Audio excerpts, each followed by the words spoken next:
सुप्रभात बेटा। मैं केंद्रीय विद्यालय मसरक से यज्ञदत्त त्रिपाठी कक्षा 9वीं के सभी बच्चों का हिंदी के कालांश में स्वागत करता हूं। बेटा, इसके पूर्व हम लिहाजा की ओर पाठ का भाव और इसकी व्याख्या देख चुके हैं इसके पहले वाले वीडियो में। आज हम इसके प्रश्नोत्तर देखेंगे। ठीक है।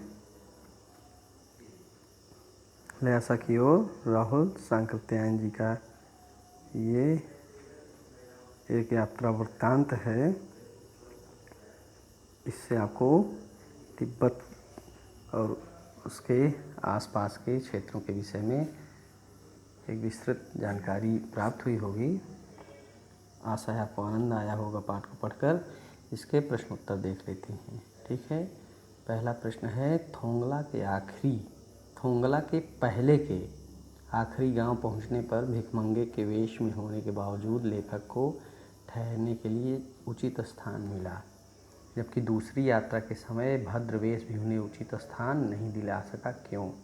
आपने इस पाठ को पढ़ा है, उसमें आपको जानकारी हुई होगी कि एक बार लेखक एक भद्र वेश में जेंटलमैन बनकर घोड़े पे चढ़कर गए थे। उसके बाद दोबारा वो भिखमंगे के वेश में गए सुमति के साथ। तो सुमति, दूसरी यात्रा में सुमति उनके साथ थे, वो स्थानीय व्यक्ति थे और लेखक भिखमंगे का भेष बनाए थे। तो तिब्बत के लोगों को भिखमंगों से कोई खतरा महसूस नहीं हुआ होगा। लोगों की मानसिकता ऐसी रही होगी कि ये भिखमंगे में कोई क्या नुकसान पहुंचा सकेंगे। तो और उनके साथ स्थानीय निवासी सुमति जी भी थे, तो लोगों ने उन्हें ठहरने का स्थान दे दिया। लेकिन उसके पहले जब वो भद्र पुरुष बन के, जेंटलमैन बन के घोड़े में चढ़ के गए थे तो उन्हें उचित स्थान नहीं मिला।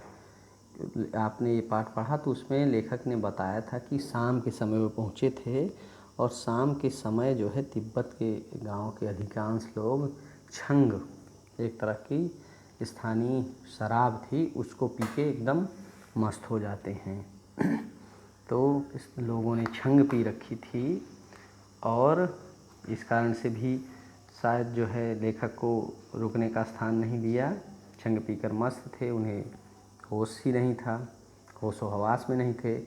और दूसरा कारण कि शायद लोग डर गए उनका भद्र वेश देखकर। उनको लगा कि ये कौन है, कहाँ से आए हैं। ठीक है। तो इसलिए उनको जो है ठहरने के लिए दूसरी यात्रा में उचित स्थान नहीं मिला।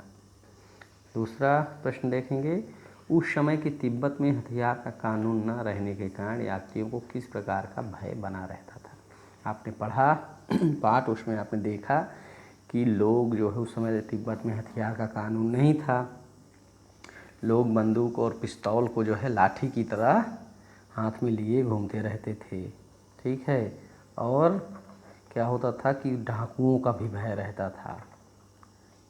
एकांत और शून्य स्थान में डाकू लुटेरे का भेष बनाए जो है डाकू लुटेरे मिल जाते थे और यात्रियों की हत्या कर देते थे। पहले गोली मार देते थे, उसके बाद जो है देखते थे कि क्या है इनके पास।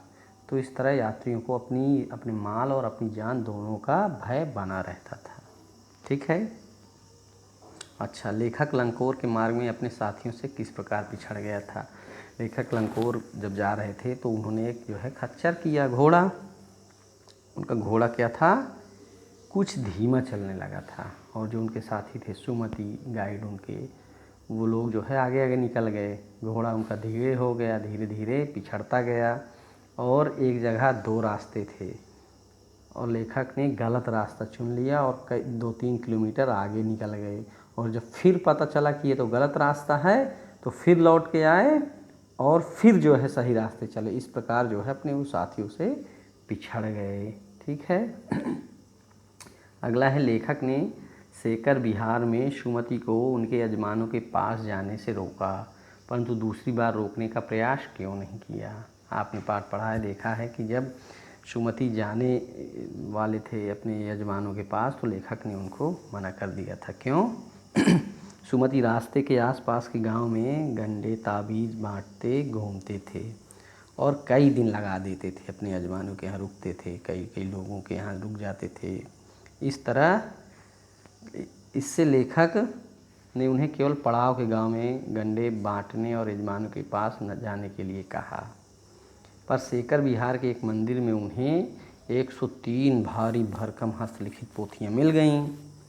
उनको पढ़ने में, उनका अवलोकन करने के लिए समय की आवश्यकता होती है, इसलिए लेखक ने सुमति को अपने यजमानों के पास जाने से नहीं रोका कि जाएंगे तो उनको पढ़ने का समय मिल जाएगा। ठीक है। 5वां है, अपनी यात्रा के दौरान लेखक को किन कठिनाइयों का सामना करना पड़ा। आपने देखा कि तरह तरह की कठिनाइयों का सामना करना पड़ा लेखक को। उन्हें भिखमंगों का भेष बनाना पड़ा, उन्हें बीहड़ स्थानों से गुजरना पड़ा, 16-17 हज़ार फीट ऊंची पहाड़ियों पर्वतों को चढ़ना पड़ा, लांघना पड़ा। ठीक है, ऐसे स्थानों में जाना पड़ा जहां डाकू बिना बात के गोली मार देते थे, खून कर देते थे। अच्छा, आगे तिब्बत के विचित्र मौसम को झेलना पड़ा। ठीक है, यदि चेहरे पर धूप पड़ रही हो तो काफ़ी धूप लगती थी, और जहाँ पर धूप नहीं थी पहुँचती थी पीछे की साइड, वहाँ एकदम से शरीर ठंडी हो जाती थी। तो इस तरह के विचित्र मौसम में उनको यात्रा करनी पड़ी, और अपना सामान स्वयं उठाकर उन बीहड़ों में, पर्वतों में पैदल यात्रा करनी पड़ी। अपने दोस्तों से, अपने मित्रों से, साथ के सहयोगियों से बिछड़ गए। तो इस तरह अनेक कठिनाइयों का सामना करना पड़ा। ठीक है। अच्छा, अगला है, प्रस्तुत यात्रा वृत्तांत के आधार पर बताइए कि उस समय तिब्बत का समाज कैसा था। ये प्रश्न आप अपने से करेंगे और बड़े ध्यान से पूरे पाठ को पढ़कर करेंगे। यदि समस्या होती है तो मुझसे संपर्क करेंगे।